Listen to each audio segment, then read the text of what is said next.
are so pretty, pretty, pretty, pretty. Baby girl, you are so pretty, pretty, pretty, pretty. আসসালামু আলাইকুম everyone, কেমন আছেন সবাই? আশা করছি সবাই ভালো আছেন। আলহামদুলিল্লাহ, আমরাও সবাই ভালো আছি। প্রথমেই সবার কাছে দুঃখিত, ক্ষমা চেয়ে নিচ্ছি। অনেক দিন পর আজ আবারও একটা ব্লগ আপনাদের মাঝে শেয়ার করছি। এতদিন দূরে থাকার জন্য আসলে খুবই দুঃখিত। আর এখানে একটা পার্সেল এসেছে আমার, 2টা ড্রেস অনলাইনে অর্ডার করেছিল আমার মেয়ে, তো সেই 2টা ড্রেস চলে এসেছে। আর ড্রেসগুলো ভালোই ছিল। আর এদিকে ঘরে একটু টুকটাক কাজ করে নিচ্ছি। এটা আসলে আমার ঈদের 2 দিন আগের ব্লগ। আর আমি অনেক দিন পর আজকে শেয়ার করছি, কারণ আমি ভয়েস ওভার দিতে পারিনি, মানে এডিট করতে পারিনি, যার কারণে হচ্ছে আমার ব্লগটা দিতে এতটা সময় লেগে গিয়েছে। আসলে আমি খুবই দুঃখিত। দেখা যায় আসলে চেষ্টা করি সবসময় মানে রেগুলার ভিডিও দেওয়ার, বাট কেন জানি না আমার এরকমটা হয়ে যায়। দেখা যায় 8-10 দিন, 1 সপ্তাহ চলে যায় আসলে ব্লগ রেডি করতে করতে। আর আসলে কি অনেকটা ব্যস্ত ছিলাম, ব্যস্ত বলতে বুঝতেই পারছেন, যেহেতু কোরবানির ঈদ ছিল।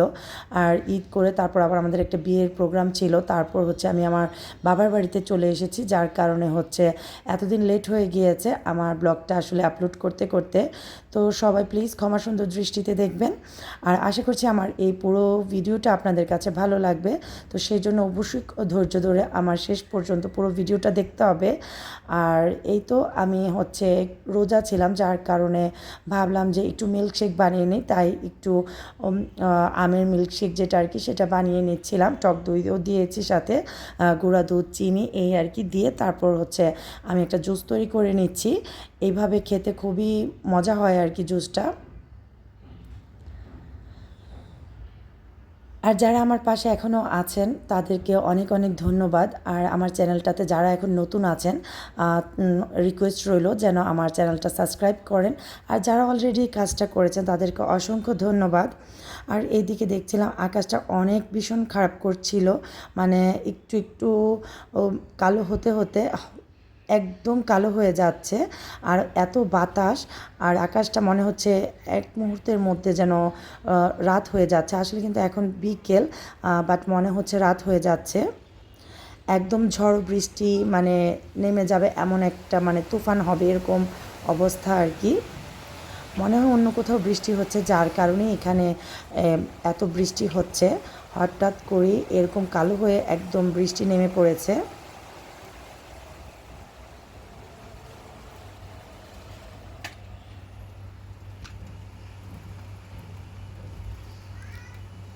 থাই গ্লাসটা লাগিয়ে দিয়েছি, কারণ দেখা যাচ্ছে না হয় বাতাসের সাথে সব বৃষ্টি ঘরে চলে আসছিল।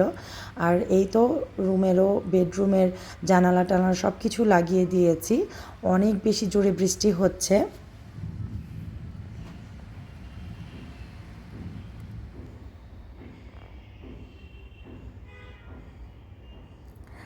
এটা হচ্ছে ঈদের আগের দিন আমি বাসা থেকে বের হচ্ছিলাম। আসলে অনেক দিন যাবৎ বলছিলাম যে নিউ মার্কেট যাব করে আসলে যাওয়া হচ্ছিল না।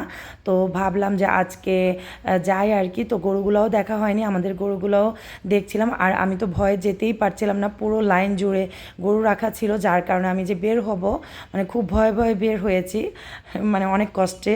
আর এখন হচ্ছে আমরা যাচ্ছি নিউ মার্কেট, মানে গাউসিয়াতে যাব। অনেক দিন যাবৎ প্ল্যান করছি আমি যাব, বাট যাওয়া হচ্ছিল না। তো ভাবলাম ঈদের আগের দিন যেহেতু রাস্তাঘাট সব কিছু ফাঁকা আছে, প্লাস আমার হাজব্যান্ডেরও তেমন একটা কাজ নেই, তো যার কারণে আর কি বের হয়ে পড়লাম। আমরা দুজন যাচ্ছি ঈদের আগের দিন না, এটা হচ্ছে এর আগের দিন আর কি। নিউ মার্কেট এসে দেখলাম যে অনেক ভিড়, আসলে এখনও মানুষ মানে কেনাকাটা নিয়ে ব্যস্তই আছে। আমি ভেবেছিলাম যতটা মানে ফাঁকা হবে ততটাও ফাঁকা না। আসলে রাস্তাঘাট ফাঁকাই ছিল, বাট মার্কেটে এখনও অনেক লোকজন ছিল। তো মেয়ের জন্য একটু ড্রেস দেখছিলাম। এবারে কোনো কিছু আসলে কেনাকাটাও করা হয়নি তেমন। আগের নতুন সব কিছু ড্রেস ছিল, যার কারণে এবারে তেমন কোনো কিছু কেনাকাটা করিনি। বাট যেহেতু এসেছি তাই আর কি 2-1টা নেয়া। তো কী কী কেনাকাটা করেছি সেটা আমি বাসায় গিয়ে ইনশাল্লাহ পরে শেয়ার করব। আর এখন হচ্ছে আমি মানে গাউসিয়াতে চলে এসেছি, কিছু গজ কাপড় নেওয়ার ইচ্ছে ছিল অনেক দিন যাবৎ, যার কারণেই আসলে আসা আর কি। চিকেনের কিছু গজ কাপড় নিব, যার কারণে ঘুরে ঘুরে দেখছিলাম। আর সুতির উপরে জর্জেটের মধ্যে তো অনেক কাপড় আছে, বাট সুতি ঘুরে ঘুরে দেখছিলাম যে কোথায় কি পাওয়া যায় আর কি। তো সেই কারণে পুরো মার্কেটটা একদম ঘোরা হয়ে গিয়েছে। তো ম্যাচিং করে আবার ওড়না নিতে হয়েছে। তো যা যাই কিছু নিয়েছি না কেন, তা সব কিছু আমি বাসায় গিয়ে তারপর আপনাদের সাথে শেয়ার করব। আলহামদুলিল্লাহ, যাই হোক, আমি আমার পছন্দ মতো কিছু কাপড় পেয়ে গিয়েছি। তো এখানে চলে এসেছি আসলে ফুচকা খেতে। এখানে আসলে ফুচকা লাচ্ছি এগুলো না খেলেই নয়। আর এখানের ফুচকাটা অনেক বেশি মজা, যার কারণে আমরা দুইজন লাচ্ছি আর ফুচকা নিয়েছি। খেয়ে দিয়ে এখন হচ্ছে নিউ মার্কেটে চলে এসেছে। আসলে অনেক কিছু তেমন ভিডিও করিনি, কারণ যদি এতটা ভিডিও করি দেখা যাবে যে ব্লগটা অনেক বেশি লম্বা হয়ে যাবে। তো যার কারণে আর কি একটু একটু করেই শেয়ার করা। তো নিউ মার্কেটেও কিছু কেনাকাটা ছিল, সব কিছু কেনাকাটা করে তারপর এখন বের হচ্ছিলাম। তো ভাবলাম যে মেয়ের জন্য একটু কালার বুক নিয়ে যায়, তাহলে ও অনেক বেশি খুশি হবে। দেখা যায় যখন ফ্রি থাকে তখন ও একটু কালার করতে চায়, আর দেখা যায় না হয় মোবাইল দিতে হয়। তো ভাবলাম যে কালার বুকই সেজন্য বেস্ট হবে। এই তো আলহামদুলিল্লাহ এখন বাসায় চলে এসেছি। এই আর কি টুকটাক আমাদের কেনাকাটা ছিল। তো পায়েলগুলো দেখে আবার ভালো লেগেছে, তাও দুই মেয়ের জন্য সেম দুইটা পায়েল নিয়েছি। আর এই হচ্ছে এই গজ কাপড়গুলো নিয়েছি আর কি চিকেনের। তো এগুলো এখন আমি বানাইনি, পরে ডিজাইন করে বানাবো আর কি। যেহেতু ঈদ চলে এসেছে, সো এখন তো টেলার কোনো ফাঁকা নেই, ঈদের পরে সময় করে বানিয়ে নিব। আসলে ঈদের পরেও দেখা যায় যে কাপড়গুলো কিনতে পারতাম, বাট সময় করে যাওয়া হবে না, আমি ভালো করেই জানি। যার কারণে আর কি এই টাইমটাতে নিয়ে নিয়েছি। আর এই কালারটা ক্যামেরাতে বোঝা যাচ্ছে না, বাট এমনিতে অনেক বেশি সুন্দর। আর এই তো মেয়ের জন্য দুইটা ফ্রক নিয়েছি, আর আমাদের জন্য সেম সেম 3 পিসের কাপড় নিয়েছি, আমার জন্য, আমার বড় মেয়ের জন্য, আর আমার ছোট মেয়ের জন্যে। কাপড়গুলো একদম পিওর সুতি প্লাস সফট আছে। আবার এই বিছানার চাদরটা দেখেও ভালো লেগেছে, তো ভাবলাম একটা বিছানার চাদর নিয়ে নিই। অলরেডি আমার ঘরে কয়েকটা নতুন চাদর আছে, বেডশিট, তো ভালো লাগার জন্য আর কি এটা নিয়ে আসা। আর কিছু ব্যান্ডও কিনেছি যে জুটি করা যাবে আর কি। মানে মার্কেটে গেলে যে একটা অবস্থা হয় আর কি, দেখা যায় প্রয়োজন অপ্রয়োজন সব কিছু মিলিয়ে কেনাকাটা করা হয়। তো এইখানে রান্নাঘরের জন্য কিছু আবার বক্স এগুলা কিনে নিয়েছি। ইনশাল্লাহ পরে আপনাদের সাথে শেয়ার করব যে আমি আমার রান্নাঘরটা কিভাবে ডেকোরেশন করেছি আর কি। আর এখানে সুগার, মিল্ক, কফি এগুলা লেখা বক্স পেয়েছি, তো ভাবলাম যে নিয়ে নিই। আসলে তেমন প্রয়োজন ছিল না, আমার অলরেডি আরও 3টা নতুন কেনা আছে, বাট দেখে ভালো লেগেছে। এটা প্লাস্টিকের একটা কৌটা, বাট নাম লেখা দেখে তারপর কিনেছি আর কি। আমার কাছে অনেক ভালো লেগেছে, যার কারণেই কেনা। আর এই তো এই কালার বুকগুলোও নিয়ে এসেছি আমার মেয়ের জন্য। তো মেয়ে তো অনেক বেশি খুশি এই কালার বুকগুলো পেয়ে।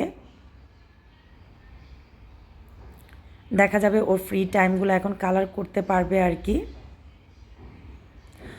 এটা হচ্ছে ঈদের আগের দিন, দেখা যাচ্ছে যে কিছু পিঠা বানাচ্ছিলাম। আর এর আগের দিন আর কি আমি গিয়েছিলাম নিউ মার্কেটে। আর এটা ঈদের আগের দিন, ঘরে মোটামুটি ব্যস্ততাই বললে চলে, যেহেতু কোরবানির ঈদ, তাই আর কি। তো কিছু পিঠা বানাচ্ছি। এটা আমাদের দেশে মেরা পিঠা বলে, কার দেশে কি বলে জানি না। অনেকে হয়তো বা চুই পিঠা বলে বা কোনো কিছু। এটা গোশত দিয়ে খেতে অনেক বেশি মজা আর কি। আর এখানে আরও একটু কাই করে নিচ্ছি চালের রুটি বানানোর জন্য। এই তো আলহামদুলিল্লাহ আমার চালের রুটিগুলোও বানানো হয়ে গিয়েছে। এটা কোরবানিতে আমাদের সবসময় এভাবে আমরা বানিয়ে থাকি। এদিকে আমার ম্যারা পিঠাগুলোও হয়ে গিয়েছে, আমি জাস্ট চেক করছিলাম। এখন পিঠাগুলোও নামিয়ে নিয়েছি। আর এদিকে একটু চালের পায়েস করব, কারণ আমার মেয়ে চালের পায়েস খেতে বলেছিল, যার কারণে আর কি একটু চালের পায়েস করে নিচ্ছি। ওর আবার চালের পায়েসটা অনেক বেশি পছন্দ, মানে শ্যামাই পায়েস সব কিছুই, তবে চালের পায়েসটা বেশি পছন্দের। তো ভাবলাম চালের পায়েসটাই করি। আর মিষ্টি জিনিসে আমি সবসময় একটু লবণ ব্যবহার করি, এতে দেখা যায় স্বাদটা অনেক ভালো আসে। তো এলাচ, দারচিনি আর তেজপাতা দিয়ে ঘন করে দুধটা জাল করে নিয়েছি। আর এদিকে পোলার চাল ভিজিয়ে রেখেছিলাম, জাস্ট হাতে একটু মোচড় দিয়ে ভেঙে নিচ্ছি। পায়েসটা হতে হতে ভাবলাম এদিকে আমি আদা রসুনের পেস্ট করে নেই। আর অনেক দিন আগেবারে করে নিয়ে চাচ্ছিলাম যে একটু একদিন আগেই করে তারপর আর কি রান্না করব, যেন গ্রানটা ভালো আসে। আর এদিকে মশলার বক্সগুলোও নামিয়ে নিয়েছি, একদম খালি হয়ে গিয়েছে। তো মশলাগুলোও একদম ফিল আপ করে নিব, তাহলে দেখা যাবে সব কিছু আসলে নামানো থাকলে আর ঝামেলা হবে না কালকে রান্না বান্না করতে। যার কারণেই আগে একটু কাজ করে নিচ্ছি আর কি। হলুদ মরিচ সব কিছু আমি ঘরে ভাঙিয়ে নিই। ঘরে ভাঙিয়ে বলতে মানে সব কিছু আস্ত করে তারপর বাজার থেকে ভাঙিয়ে আনি, এতে করে আমার প্রায় 6 মাস 1 বছর চলে যায়।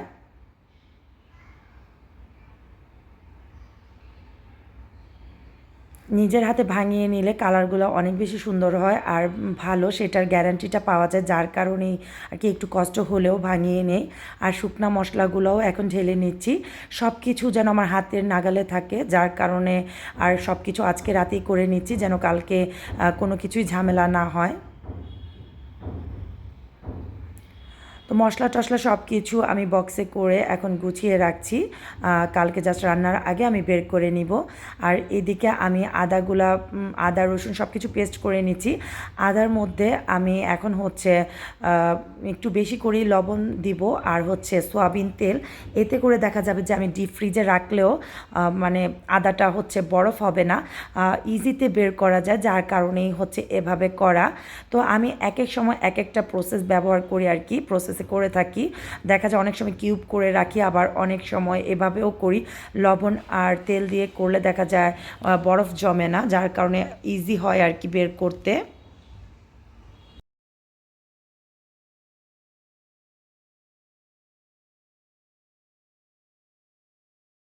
কথা বলতে বলতে এদিকে আমার আদা রসুন পেস্ট করা হয়ে গিয়েছে। আর এখন হচ্ছে আমি যে কালকের জন্য সেমাই টামাই রান্না করব সেগুলোর সাথে প্রিপারেশন নিচ্ছিলাম। আসলে ঈদের আগের দিন রাতের বেলা কিন্তু অনেক ব্যস্ততার একটা সময় কাটে, কম বেশি সবারই এই সময়টা কাটে আর কি। তো এই সময়টা আমার মা সবসময় রান্না করেন, তো সেটা ভেবে আজকে রান্না করছি। অনেক দিন পর এই সেমাইটা রান্না করছি। এই সেমাইটা আসলে খেতে অনেক বেশি মজা। আমার হাতেরটা অবশ্যই আমার মার মতো হবে না, তারপরও মাকে জিজ্ঞাসা করে রান্না করছিলাম আর চেষ্টা করছিলাম যেন মায়ের মতোই হয় আর কি। তবে মার হাতের রান্নাটা বাসায় গিয়ে খাবো ইনশাল্লাহ।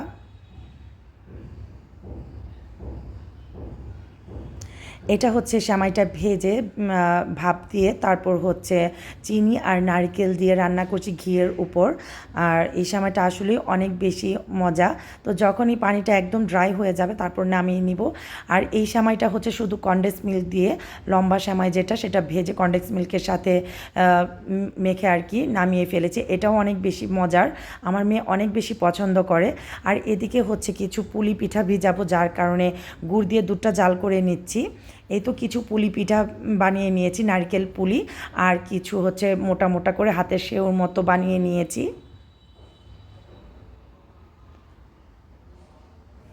অল্প অল্প করে দিচ্ছি যেন একটার সাথে একটা লেগে না যায়, তাই আর কি বলক আসার পর আমি অল্প অল্প করে দিয়ে নিচ্ছি। এখন হচ্ছে আমার সব কিছু রান্নাবান্না করা শেষ হয়ে গিয়েছে, ভাবলাম যে একদম টেবিলটা রেডি করে তারপর ঘুমাবো, যার কারণে আর কি সব কিছু গুছিয়ে নিচ্ছি। দেখা যায় যে এখন তো প্রায় ভোর রাতের মতো হয়ে গিয়েছে, যদি এখন সব কিছু কাজ গুছিয়ে না যায় সকালবেলা আর উঠে করা সম্ভব হবে না, যেহেতু মানে ভোর হয়ে গিয়েছে। এখন আবার মানে নামাজ পড়বো, তারপর দেখা যাবে ফজরের নামাজ পড়ে ঘুমাতে ঘুমাতে সকালে দেরি হয়ে যাবে। আর ওরা হচ্ছে ফার্স্ট যে নামাজটা আর কি জামাতটা সেটাতেই নামাজ পড়বে, যার কারণে আগে সব কিছু রেডি করে রাখছি। তবে কোরবানি ঈদে তো আর মিষ্টি খেয়ে যাবে না, তারপর সব কিছু রেডি করে রাখছি যেন কালকে আমার কোনো কিছুই আর ঝামেলা না থাকে। না হয় দেখা যাবে যে গরু জবাই করলে তখন সব কিছু আর কি একসাথে একটু কষ্টদায়ক হয়ে যাবে, যার কারণে আমি রাতে বেলায় টেবিলটা গুছিয়ে রাখছি।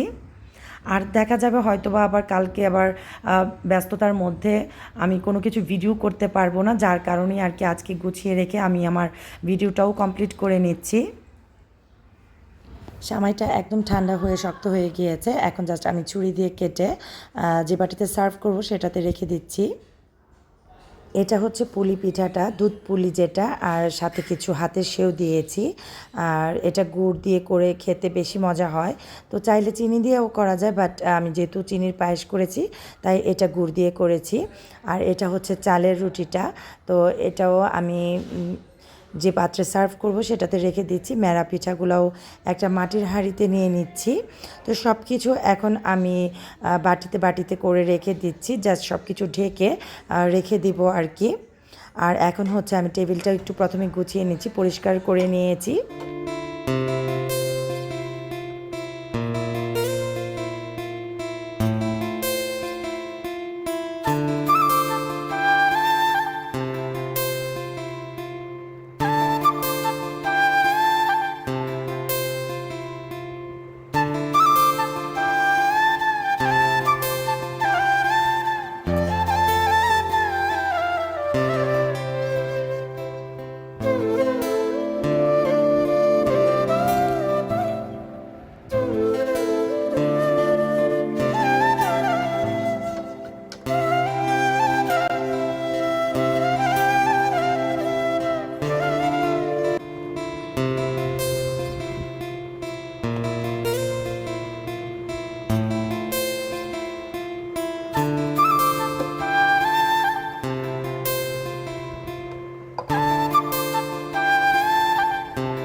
টেবিল গোছাতে গোছাতে আমি আমার ব্লগের একদম শেষ প্রান্তে চলে এসেছি।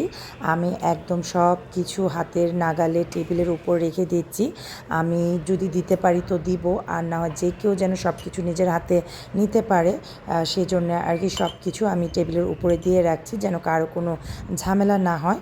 তো আমি একদম ব্লগের শেষ প্রান্তে চলে এসেছি, আর আজকে আর সেই সাথে আপনাদের কাছ থেকেও বিদায় নিয়ে নিচ্ছি। সবাই ভালো থাকবেন, সবার দোয়ার মধ্যে আমাকে মনে রাখবেন। সবার জন্য অনেক বেশি দোয়া আর ভালোবাসা বলে আজকে এখানেই বিদায় নিচ্ছি। আর আমার ব্লগটা কেমন লেগেছে অবশ্যই কমেন্ট করে জানাবেন। আর নেক্সট ব্লগে দেখার আমন্ত্রণ জানিয়ে আজকে এখানেই বিদায় নিচ্ছি।